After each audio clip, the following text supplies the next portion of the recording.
नमस्कार दोस्तों, स्वागत है आपका आपके अपने YouTube channel learn Hindi and biology with वंश में। तो आज की इस वीडियो में हम देखेंगे खंड काव्य रश्मिरति के पात्र जितने भी हैं उनका चरित्र चित्रण।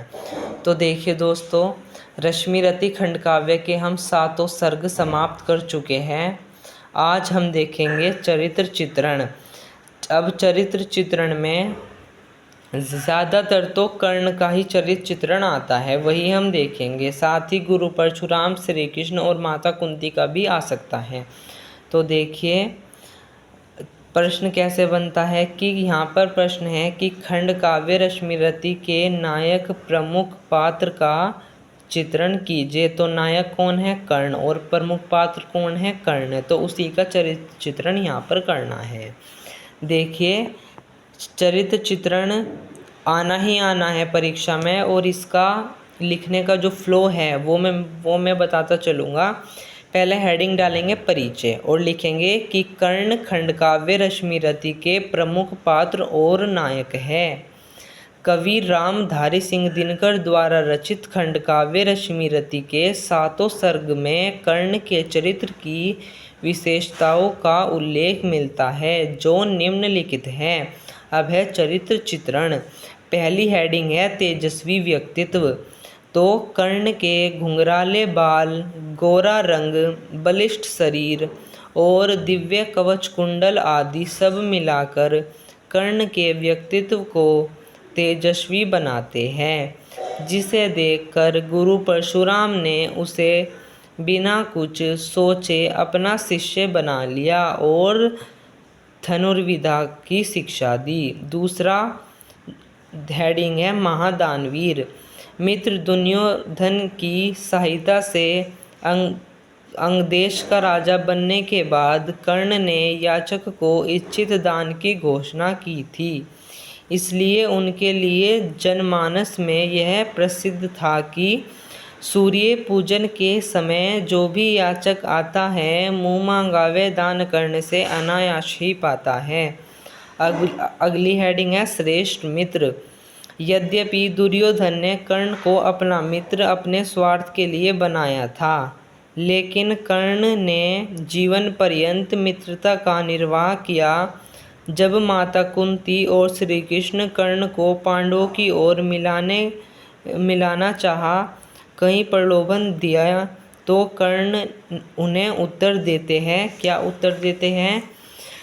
कि मित्रता है अनमोल रतन, इसे कब तोल सका है धन। धरती की तो क्या बिसात आ जाए अगर बैकुंठ हाथ, उसको भी न्योछावर कर दूं, कुरुपति के चरणों में धर दूं।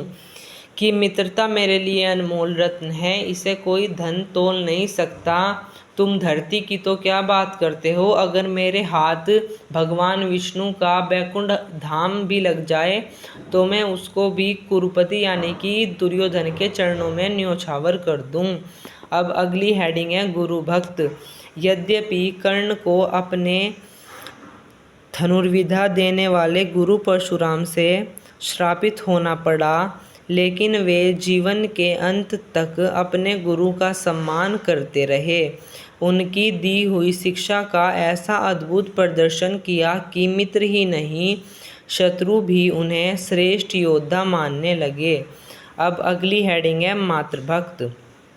कर्ण जीवन पर्यंत अपनी पहचान को तरसता रहा, लेकिन माता कुंती राजनीति के अंतर्गत पांडवों की रक्षा के लिए कर्ण के पास गई, उसे अपना पुत्र बताया, अनेक प्रलोभन दिए।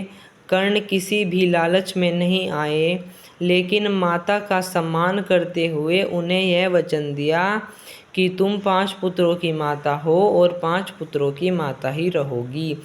दोस्तों, जो हेडिंग में ब्लैक पेन से लिख रहा हूँ वो आपको ब्लैक पेन से ही लिखनी है। अब छठी जो विशेषता है वो है महत्वाकांक्षी। कर्ण के जीवन की एकमात्र अभिलाषा थी कि वह रथ चलाने वाला नहीं रहना चाहता, बल्कि वीर योद्धा की तरह से युद्ध कर वीर गति को प्राप्त होना चाहता था।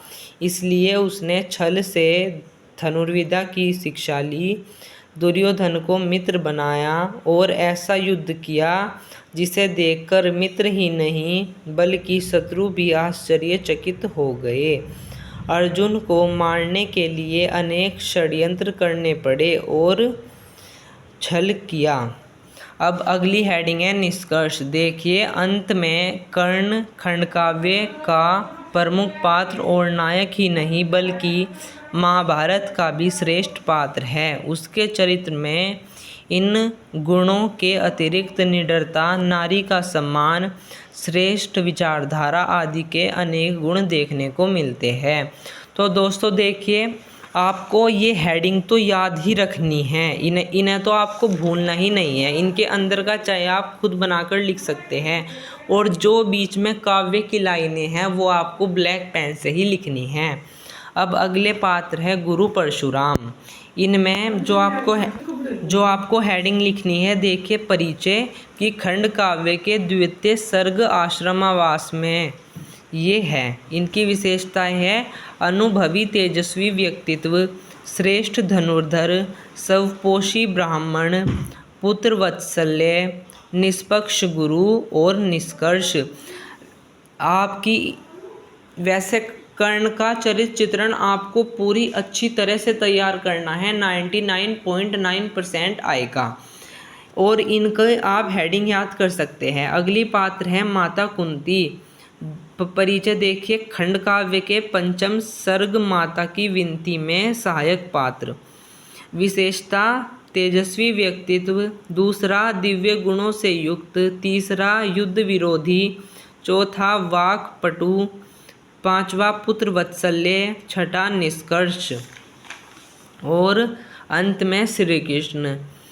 खंड काव्य के तृतीय षष्ठ सर्ग में सहायक पात्र। विशेषता आकर्षक दिव्य व्यक्तित्व, महाज्ञानी, कूटनीतिज्ञ, वाक्पटु, कुशल मार्गदर्शन, वीरता के प्रशंसक और निसर्ग।